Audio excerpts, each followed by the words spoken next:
everyone, this is Pallavi from SB Global Solution. Today we are going to learn about bug life cycle. Now let's move towards the description. After finding the defects, how the testing team sends the defect to the developer and how the status are followed by bug. Now let's watch the video.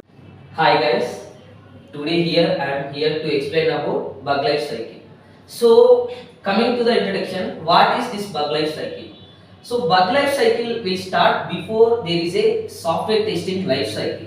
In the testing life cycle, there is a developer sending their code to the testing team. What the testing team can do? They are expecting something about the developed product. And they are checking with the actual behavior of the software. This is in expectation in imaginary, actual in reality. If what the testing team can expecting about that scenario, if that actual was matching or not. If they are seeing if expectation was matching to the actual, then they can declare as a here the test case is passed. If they are getting any expectations not matching to the actual, then they can name it as a fail. This fail is nothing but a when the expectation is not matching to the actual, we can name it as a defect. Defect or bug is definition wise any expectations not matching to the actual, we can name it as a defect or bug. Here I am mentioning that ESP as a expectation and then ACT means nothing but a actual. This is imaginary, this is reality. Now when the tester found any defect, the scenario expectation not matching to the actual, what he can do means he can send the defect to the developing team. When as a tester he can send the defect to the developing team as a new status. What is meaning of this new means? New is nothing but a when tester found any new defect, he can name it as a status as new status. After he can sending in a new status, the developer going for the assign phase. What the developer can do?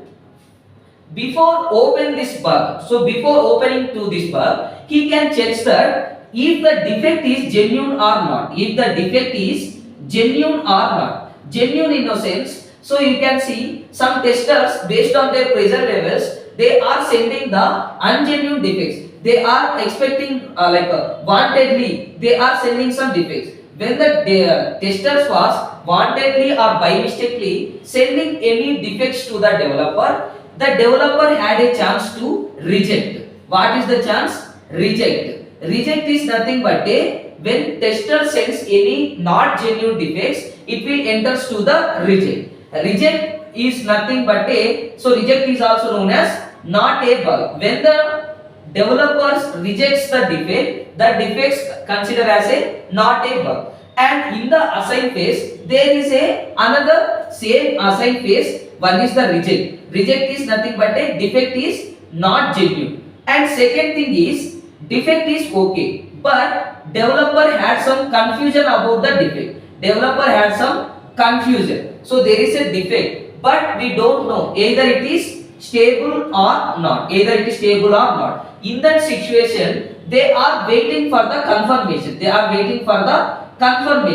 For that purpose, developer can say the testing team, we are searching for this defect. We can't getting exact answer either it is genuine or not. So that's why in this time they are keeping a status as a hold. Hold is nothing but a probability, 50-50%, may or may not. What they can do after they are keeping one meeting about this defect, if the hold is genuine defect, then it will enter to the open phase. If the hold is not genuine, it will enter into the reject. There is a chance for reject or open.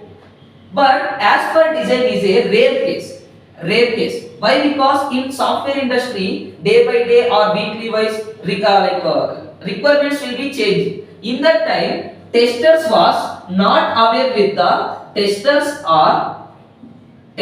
are not aware with the latest requirements. latest requirements. In that time, we are getting this type of mistake. As per design means defect is okay, but the defect is as per requirement. This defect is not a defect. It will enter into the reject only. As per design is nothing but a reject only. But we can't blaming tester here. Tester perspective is a defect, but coming to the requirement, that requirement was changed. It was happening in a rare situations. Okay. Now reject is okay, but there is a no rejection options. There is a no reject option, no hold option, no as per design option. Here developer was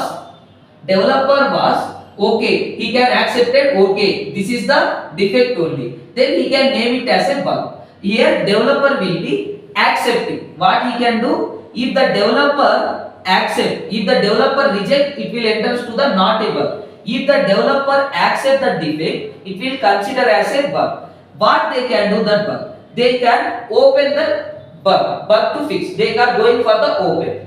Before opening that bug is okay.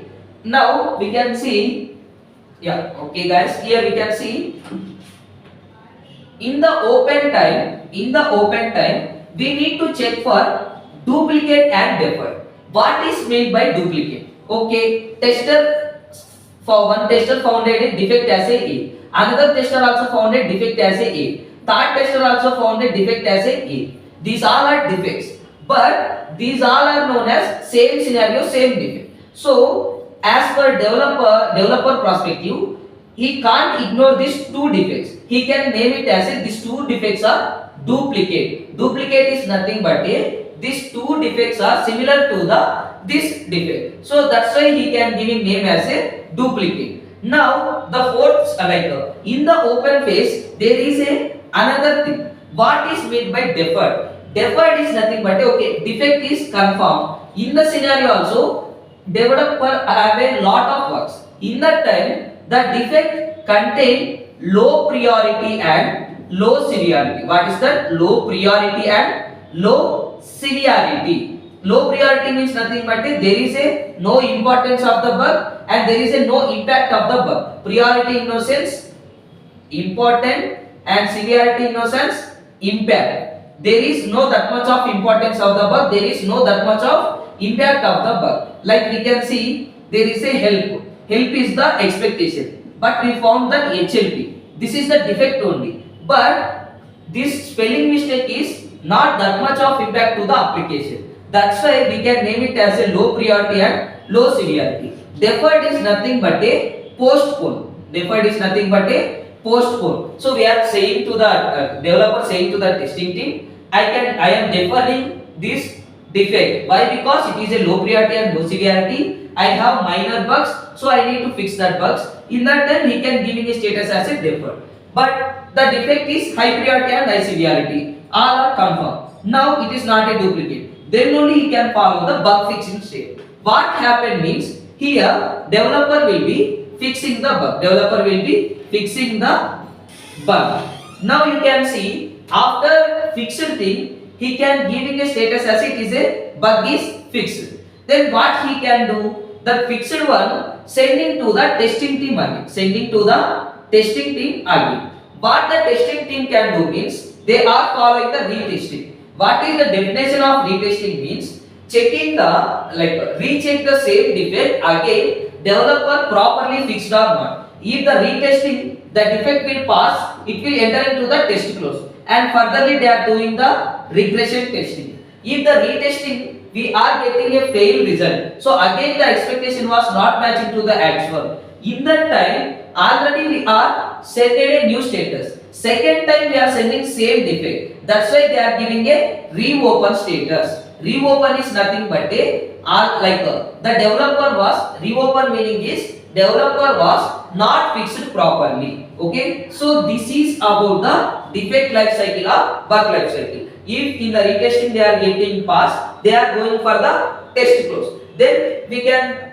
again we are going for the test close. We are going for the further defects. So this is about bug life cycle. This is about bug life cycle. When the bug life cycle will start means when the testing team found any defects. When the testing team found any defects in a failed result, then only we are following this bug life cycle, and it is also known as defect life cycle. Defect life cycle.